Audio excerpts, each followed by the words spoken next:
Coast on the Coast. I'm John Curri with Realty World Curri Properties, and we are here with Cindy Rhoton, who is one of our top producing agents here, and business owners, entrepreneur, realtor extraordinaires, right? Thank you. Okay, you got it. Cindy works out of our Indiana office. She's been with us for just over 6 years, right? Yes. And a Melbourne Beach resident, right? Yes. Cool. Yep. For 24 years. 24 years. Mhm. Before that, where were you coming from? Miami. Miami? You know, we're not letting any more Miami people come here anymore. You guys are overpopulating our Well, beautiful beaches. we I'm make kidding. it better here. Okay. All right. Yeah. All right. No, Yeah. Florida native, so there aren't very many of us. Okay. Yeah. Florida natives. Yeah. A lot of people from Miami and South Florida and Melbourne Beach, right? Mhm. Yeah. Oh, very, very cool. This is a great place to live. Yes. Awesome. So, you were not always a real estate agent. Right. Mother of 3. Yes. And then you worked in, where'd you work before? I know where you worked, but I have my bachelor's in psychology, and I worked at Circles of Care. Oh, okay. Yeah. Mm-hmm. Oh, that's right, because I remember that. I felt like you were interviewing me when we first met. Probably. I was probably trying to, analyze you. But no, that actually helps a lot. We always say that people with those degrees and or teachers are good real estate agents because you're good listeners. Right. Right. Mm-hmm. Yeah. I hope so. So I'm going to ask a few questions here. Hopefully you don't mind, just to get to know a little bit more about you and your business. What attracted you to come to work at Realty World Curri Properties? So we have a mutual friend, and he knew that I had interviewed with a couple other agencies, bigger names, and he said, you have to speak to my friend John before you make any decisions. So you sat with me for over an hour that day. You made time for me, sat with me for over an hour that day, and you just gave me tips about the industry and, whether I came to work for you or if I went to work for somebody else. You just wanted me to be successful, and you just offered pointers. And do you remember the name of the book that you... I think it was, I got a couple favorites. How to Win Friends and Influence People. Not that one. Oh. But it's a good one. Go Give or Sell More? Yes. It was Go Give or Sell More. Okay. And you recommended that book. And when I left there, I bought it and read it. And I thought, wow, if this is like your philosophy and how you do business with others, like that really suited me. And I just felt like it was a really good fit. And it was more like it's about taking the focus off of yourself and figuring out how you can add value and contribute to the lives of others. And Wow. so I just thought that was Awesome. really impactful. The other thing is that you talked a lot about a work-life balance. Okay. And that was, I thought that was really important. Just Was it more focused on work or life? it was a balance. Okay, It was a a balance. balance. Yeah. And on a side note, I remember, so when I first started working here, I was on a tennis team, and, that was, a big part of my life. And when I got into real estate, I thought, oh my gosh, every time you mentored me, and every time you called, like the phone would ring and I was on the tennis court, and not every time, but like on Thursday mornings I had matches, and it was like any time that the phone rang and it was you, I'm like, oh my gosh, he's mentoring me. I need to be all in. So I actually quit my tennis team. And when you found out, you were so mad at me. I was mad. You were so upset with me. You're like, no, you have to. So you continued to tell me that is something I had to get back to. Right. Are you still playing? No, I hadn't gone back to it yet. Yeah, but no, well, I have it's other things summertime. I have other things that I okay, enjoy now. gotcha, So gotcha. yeah, That's true. Yeah. Well, good. Well, let's see what else we got here. Why should someone hire you as a realtor? If you could change one thing in the industry, what would it be? Okay, so the biggest thing that I think needs to change in the industry is, and I'm sure there's a lot of things that people would say, but I think it's education. We get a lot of information, and then we sit for our exam. But I just feel like there is so much more to learn beyond what we are given in the beginning, and like the material that we need to pass that state exam. To me, is more about laws, which are important, obviously. It's about probably more about like how to stay in compliance and not get in trouble. Right, exactly. But it's not about how to run a real estate business. Not at all.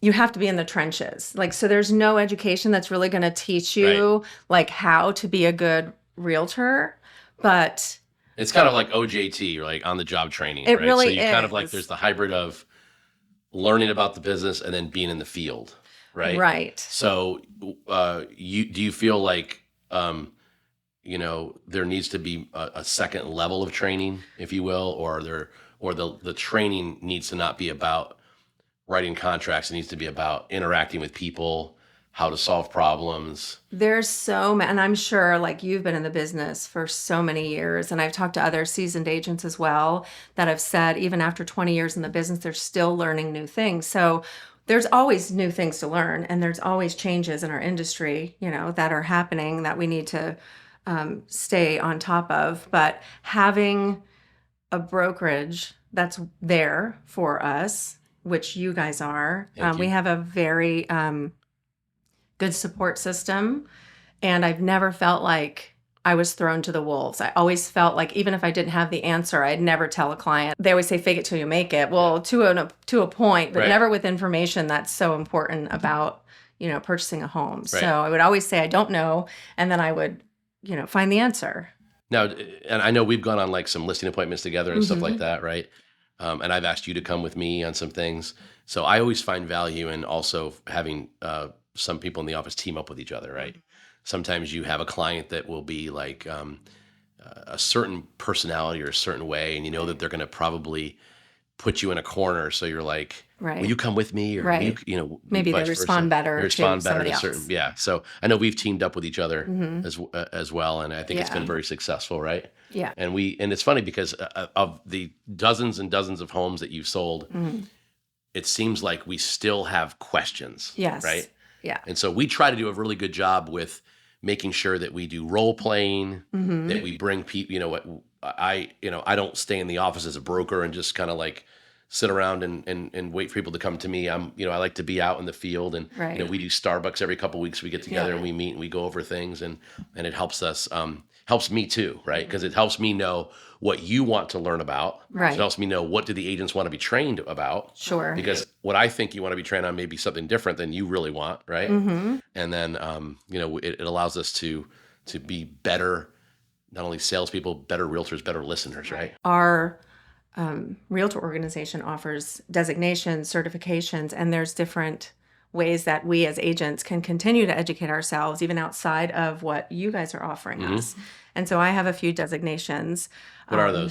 And this is part of the education when I go back to, I feel like these should be prerequisites to becoming an agent. In other words, like certain designations, right? So what do you have right now? You have a So G. I have the GRI, Yep. which is the Graduate Realtor Institute.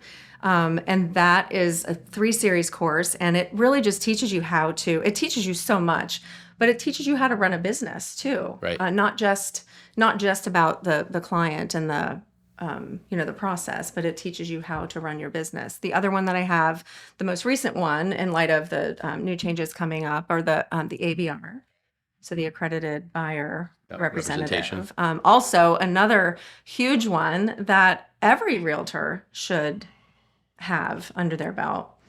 I have my seniors real estate specialist. Right. I also have my military specialist. Okay. Relocation. So you're big into representative. education, right? Yes. Yeah. Do you have the full set of knives yet? You're getting there. I do. Okay. No, I think I do. Okay, Yeah, cool. you might have to explain We that. tell people sharpen your skills, and every time you sharpen your skills, we give you a knife. Yeah. So the whole idea Great is to get a knives. full knife set, right? Yes. So Great be knives. careful. She's Yeah. got sharp knives. Right? Another question for you here.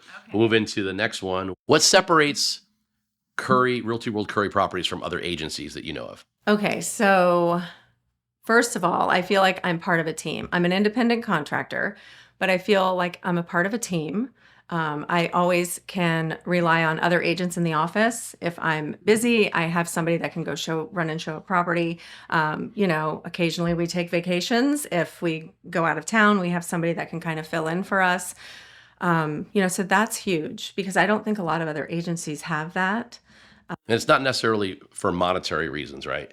Like you're not like, oh, I'm going to give you this much money if I show you this, right? No, very rarely do we I mean, every once in a while there's, maybe like a gift card or something, but it's more just about helping each other out. And the Like support within the we team. just, Right. yeah, we just support each You other. help me, I'll help you. Absolutely. Right. So I'll take you to breakfast or something and, Right. but I mean, it's really awesome. I only get a coffee out of you usually. You're actually buying breakfast now? Yeah, I bought breakfast. Okay, good. Okay. I'll remember that. Yeah, I'll have to I pay up. So you like the fact that we're helping each other. You can, if you double book yourself or Right. yeah. Yeah. Like that. And, technically we're competing with each other, but yet it doesn't feel like we're in competition here at the office. Oh, that's a good point. Yeah. And on that note, I would like to point out there's a lot of hype.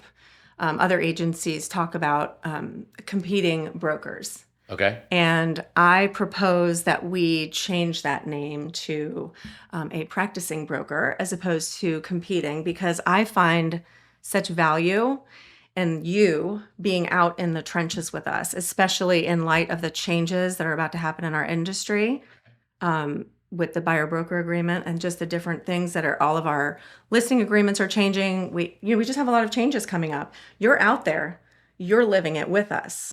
I have never once felt like I was competing against you. I've only felt supported by you. And I think that there's definitely value. I appreciate that. Having a practicing broker. I appreciate that. Thank you very much. Yeah, I like to be out. I mean, obviously, part of the reason I'm in real estate is I like sales, I like to meet new people, but I also like to train and help others grow. So that's been the hybrid of our business is I'll spend, 10 or 15 hours in the office and I'll spend 30 or 40 hours in the field, right? So I like the hybrid of both. Yeah. And what's funny is that I can think about times when I've texted you and I'm like, I know you're busy. And you get so mad at us when we say that, like, I'm never too busy for you guys. Never too busy. Yeah, never too busy. And that's definitely the sense that, I think most of us get. Awesome. Yeah. So thank you for that. Yeah, I appreciate that. That makes me feel like we're doing the right thing. Yeah. Let's see. Well, I have one more thing to go add. ahead. So you actually, when I first came on board, I told you, I knew the statistics of the industry and how it was very likely that I wouldn't even get out of my first year of real estate. So it was not something that I was willing to fail. I'm like, this has to work. So I came to you and I said, this has to work. I want to go on, I wanted to do ride-alongs with you. I sat in the office and I did floor time. I just listened to other agents talk real estate in the office. You just really have to dive in. Mm-hmm. And you were so gracious to let me do ride-alongs with you. And I got to listen to how you spoke to people. And you took me on listing appointments and, just kind of showed me the ropes. So good. That was, yeah. Now, there was a time where you were a little bit nervous, right? Wasn't I? Oh, my gosh. The one time eating a cheeseburger, talking on the phone, and steering with my knee, or was that? Oh, you mean nervous about your driving? My driving, yeah. Probably. No, but I had, at that time, I think I had just purchased one of those cars where it actually pulls you back in the lane. That's good. Right? I know it beeps, but it also pulls you. Yeah. No, some people are weird when they drive with me, but I've gotten better. I've really gotten better because I've been doing more of the voice to text. Okay. And I've got the new car has Alexa in it, so good. That's really helped me out. Safe. I got one more for you if you got time. Okay, sure. What are one or two secrets to a faster, successful sale besides price? Curb appeal. Okay.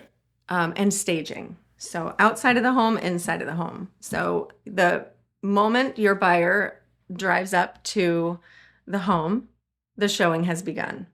And they're already making judgments. If they're walking up to your house and they see a dirty door or bug cocoons around the front door or an untidy yard, they're already making judgments. So the first thing that they're going to do when they walk in the doors, they're going to be critical rather than being in awe. So, gotcha. That's a big. Definitely, you want a pride of ownership when you first walk in, right? Right away. First impressions, all that. You get one chance to make a good first impression. What do I really care a lot about? What is my big pet peeve in a house? On the outside or the inside? Inside. Oh my gosh. Is it the garage? Is that it? Yeah. The painted garage floor. Yeah. How many times have I told people they have to epoxy their garage floor?